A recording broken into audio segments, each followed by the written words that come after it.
Alrighty, hello ladies and gentlemen, and welcome on into Challenge Day 2, because for some reason Challenge Day 2 wasn't good enough. We have to have a second of the same name. A sequel. It's the sequel, but we are going to be getting, I believe this is like winner's quarters of pools. We've got Dimento taking on HunBar, so that's going to be Snake, Pyra, and Mythra, but Dimento plays like literally every sortie alongside his pits. So a lot of different things are possible to be seen in this set if the Pyra and Mythra doesn't work out, but I do know he is extremely tired. He hasn't slept in like a day, so I think he's just playing Pyra and Mythra so that he can turn his brain off and mash. Last has the insider information. That's literally what Dimento told me before his round 1. Yeah, this is Challenge Day 2-2, winners quarterfinals of Pool 1, I believe. Yeah, we have two players who are definitely of high repute in Alabama. Two really, successful players in this scene. Got the Snake, got the Pyra and Mythra. What more can you ask for? Just a lot of neutral kind of going on in this game 1 so far. PS2, I feel like, is a bit of a weird decision considering the, stigma around Snake on, with PS2, but I guess Dimento just wanted to play what he was comfortable with, and shit, maybe this is it, so. I mean, if you're tired, you don't want to go through the stage ban process. So true! That's definitely like Dimento's train of thought there, but he is going to be caught doing the one thing you never should do, and that's landing on Snake's shield with an unsafe aerial, because Snake, if they are competent, they will just parry it and get the up tilt out of it for an immediate and easy kill. So that's going to be HunBar taking the first stock over Demento, and now this is where Snake really makes his money, but and then Pyra's the reverse card, he hit him with the up tilt after an unsafe aerial. The Uno reverse card just comes out immediately and says, my turn. So we're all almost evened up here, 2 stocks to 1, but, or I mean 2 stocks to 2, but something, I mean, man, people never talk about how good extra credit is on Snake because this character just loves to trade, and having percent already on you just makes it that much more beneficial for him. So, like, we haven't even seen anything like that, he's pretty much just winning these neutral interactions, seeing some Nikitas, catching all these air dodges onto the stage. Ledge interaction, places a grenade to try to catch neutral get up, and then catches the jump off with an up tilt. Yeah, beautifully placed up tilt as well, and I think that's something that like not a lot of people who don't play Snake are really aware of, is how much Snake really makes off of those trades. But a fantastic fair in neutral, going to send Dimento up and give HunBar a little bit more time to play C4. He's got to be careful. But, SD. An unfortunate SD coming out from HunBar while he had such a lead, almost 160% advantage, and just like that, it's gone. And now Dimento going to take it for all it's worth, building up 44.1 before HunBar finally finds that killing stroke, but the damage has been done. He wasted an entire stock. That just hurts it, it hurts his mental so much. Like, he's lost almost all composure, and he's gonna die at 86% to a Pyra forward air. Wow. Cypher, it's got some good armor. It doesn't have that good. Yeah, I think it blocks, what, 12%?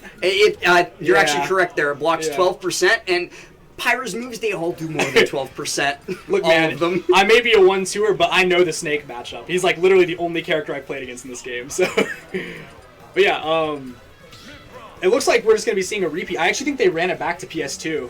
I didn't even like see them linger on. I think they like immediately were like spamming the A button. Yeah, a millisecond passed. But yeah, that's just so frustrating for HunBar. He probably just wants to get into the next game. Yeah, and I mean nothing. Small battlefield.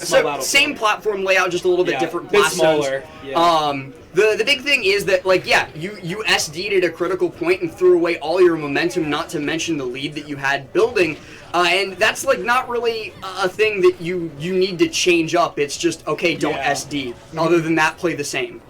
Simply be consistent.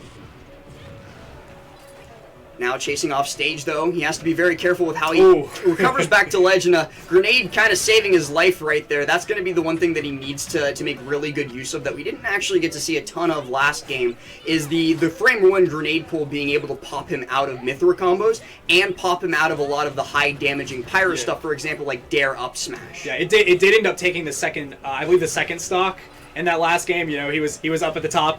Said, I'm going to pull a grenade, you're going to hit it and die. And, he got Demento's second stock like that. But other than that, like, it really seems like Dimento is just willing to make these trades because he's just getting so much mileage off these advantage states. You know, he hits you with a Pyra forward air, maybe he takes 4 damage from a snake grenade, but then for the next 15 seconds, you're just being absolutely hounded. So definitely seems like something he's willing to do. Have a little bit of a ledge trap situation. Some excellent movement by HunBar is going to land him off. And I think that grenade actually saved his life. It did. I don't think it would have killed. Maybe it would have, because the second side be there close, is, yeah. But the second side be at a little bit higher percent is going to be the thing that takes the stock. The biggest thing that like a lot of people need to look at when they talk about the Snake matchup is just who has the lead, because whoever has the lead is automatically winning by a lot in the Snake matchup, no matter how big the lead is, because it completely changes the pace of the match. When Snake has the lead, he can play for those trades with grenade, he can play at the distance, and he can force you to approach a lot of the time, but as soon as he loses that lead, as soon as the onus of approach is on him, everything goes wrong. And speaking of everything going wrong, he very nearly lost the stock there to down air up smash, but Nikita coming in clutch. Yeah, Snake is definitely one of the hardest characters in the game to play from behind, especially like when you're playing against such a competent player as Dimento. And competent he is, you know, we're seeing.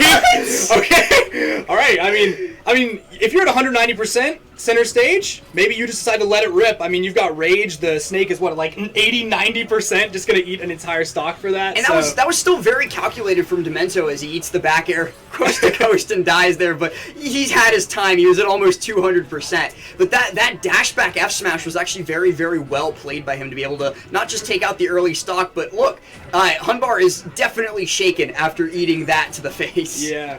Dimento definitely had it far too good for too long, and it's good to see that HunBar is, you know, still breathing after all this nooch being played on him by these great characters. So he tries to go for the weak back air off stage.